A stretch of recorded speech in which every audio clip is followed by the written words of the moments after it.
Guys, Doc David here. I want to talk about two things today. First, I got this cool new logo, Doc David Pocket Therapist. Second, I want to talk about spicing up your relationship.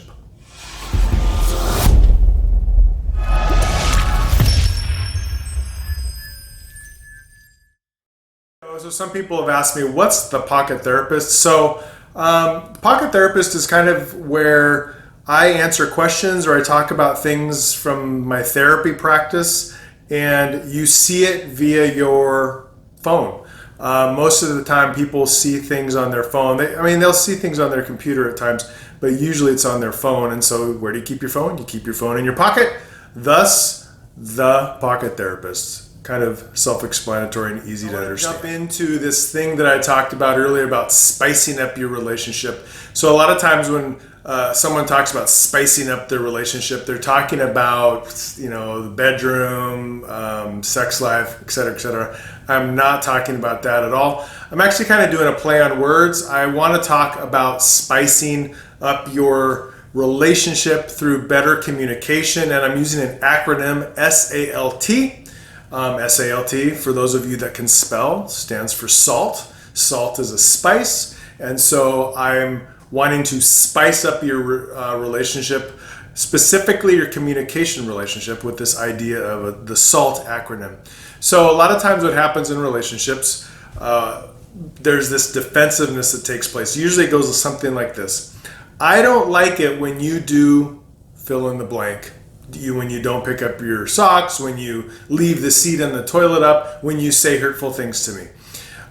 The partner number two usually will then respond, well, I don't like it when you do this. I know I've been guilty of that. And so a lot of times what I try to encourage couples to do is use SALT. There's the spice. We're spicing up the relationship. SALT stands for stop, assess, listen, and take responsibility. So this is how it would look if you could spice up, or if you could bring some salt into your communication relationship when there's an argument happening.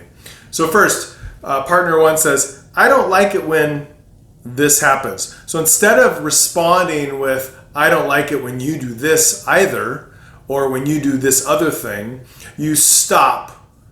I don't like it when you do this thing. So you stop. Then the second thing you do is you assess. Do I do what I'm being accused of? Do I actually do that thing?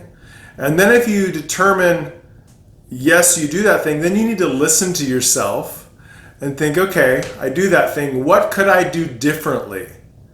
Well, this is what I could do differently. And then once you decide what you could do differently, then you take responsibility for that and you let your significant other know, you know what, you are right. I do that thing. I do call you names. I do get lazy about this thing. I do make excuses for whatever it is. And then you take responsibility and you say, I want to change that in my life. This is something, if you choose to do the SALT method, as I like to call it, it can radically change how you do relationships. You could do this with your significant other. You could do this with your kids. You could do this with other family members. You could do this with coworkers. You could do this with bosses.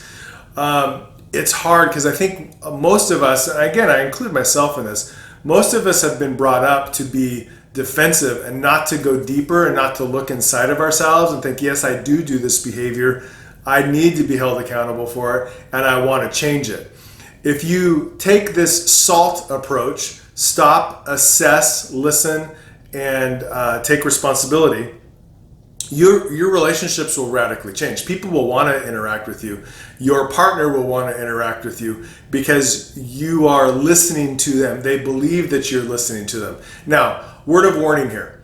If you decide that you want to do the SALT method, it would be good to have a conversation with your partner about it, because they may think when you're trying, it's going to feel clunky. It's not going to come easily the first couple times you try it.